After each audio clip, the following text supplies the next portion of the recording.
Kozhikode Elathur vigil തിരോധാന കേസിൽ വഴിത്തിരിവ്. സരോവരത്തെ ചതുപ്പിൽ നിന്നും കണ്ടെത്തിയ മൃതദേഹാവശിഷ്ടങ്ങൾ വിജിലിന്റെ തന്നെ സ്ഥിരീകരിച്ചു. DNA പരിശോധനയിലാണ് സ്ഥിരീകരണം. 2019 കോഴിക്കോട് എലത്തൂർ സ്വദേശിയായ വിജിലിനെ ദുരൂഹ സാഹചര്യത്തിൽ കാണാതായത്. മാതാപിതാക്കളുടെ പരാതി തുടർന്ന് പോലീസ് അന്വേഷണം നടത്തിയെങ്കിലും യാതൊരു തുമ്പും ലഭിക്കുകയും ഉണ്ടായില്ല. അടുത്ത കാലത്തെന്നാൽ പോലീസിന് ലഭിച്ച ചില സൂചനകളുടെ അടിസ്ഥാനത്തിൽ നടത്തിയ അന്വേഷണത്തിലാണ് വിജിലിനെ സുഹൃത്തുക്കൾ ചേർന്ന് കുഴിച്ചിട്ട് എന്ന് കണ്ടെത്തുകയും ചെയ്തത്. സുഹൃത്തുക്കളായ KK, നിഖിൽ, ദീപേഷ് എന്നിവർ പോലീസിൻ്റെ കസ്റ്റഡിയിലാവുകയും ചെയ്തു. ഇവരെ വിശദമായി ചോദ്യം ചെയ്തപ്പോഴാണ് അമിതമായ ലഹരി ഉപയോഗത്തെ തുടർന്നാണ് വിജിൽ മരിച്ചത് എന്ന് പ്രതികൾ മൊഴി നൽകിയത്.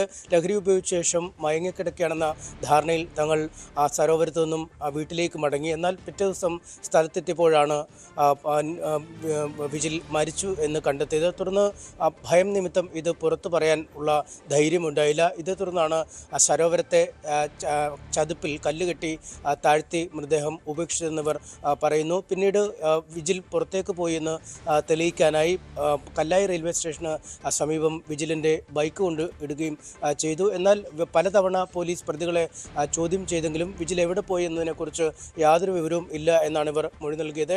മുംബൈയിലേക്ക് പോകുന്നതിനെ പറ്റി വിജിൽ പറഞ്ഞിരുന്നതായും ഇവർ പറയുകയും ചെയ്തു. എന്തായാലും പ്രതികളുടെ മൊഴിയുടെ അടിസ്ഥാനത്തിൽ കല്ലായി പോലീസ് സ്റ്റേഷനിൽ നടത്തിയ പരിശോധനയിൽ കാടിൽ മൂടപ്പെട്ട നിലയിൽ ഇവരുടെ വിജിലിൻ്റെ ബൈക്ക് കണ്ടെത്തിയിരുന്നു. തുടർന്നാണ് സരോവരത്ത് പോലീസ് പരിശോധന നടത്തിയത്. ആദ്യഘട്ടം നടത്തിയ പരിശോധനയിൽ മൃതദേഹ അവശിഷ്ടങ്ങളിലേക്ക് നയിക്കുന്ന തെളിവുകളൊന്നും ലഭിച്ചില്ല. കനത്ത മഴയെ തുടർന്ന് രണ്ടാം ഘട്ടത്തിൽ തെരച്ചിൽ നടത്തുകയും 8 ദിവസം നീണ്ട തെരച്ചിലിനൊടുവിലാണ് സന്നദ്ധ പ്രവർത്തകരുടെയും കടാവർ നായകളുടെയും അടക്കം സഹായത്തോടുകൂടി നടത്തിയ തെരച്ചിലാണ് വിജിലിൻ്റെതെന്ന് കരുതുന്ന 51 അസ്ഥികഷ്ണങ്ങൾ കിട്ടിയത്.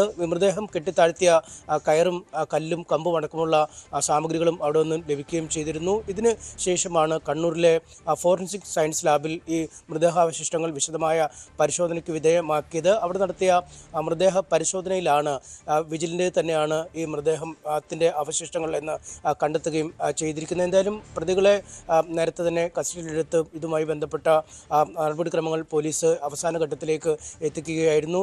ഈ മൃതദേഹ അവശിഷ്ടങ്ങൾ തിരിച്ചറിയുക കൂടി ചെയ്തുകൂടി ഇനി കുറ്റപത്രം സമർപ്പിക്കുന്നതിനുള്ള നീക്കത്തിലേക്ക് പോലീസ് കടക്കും.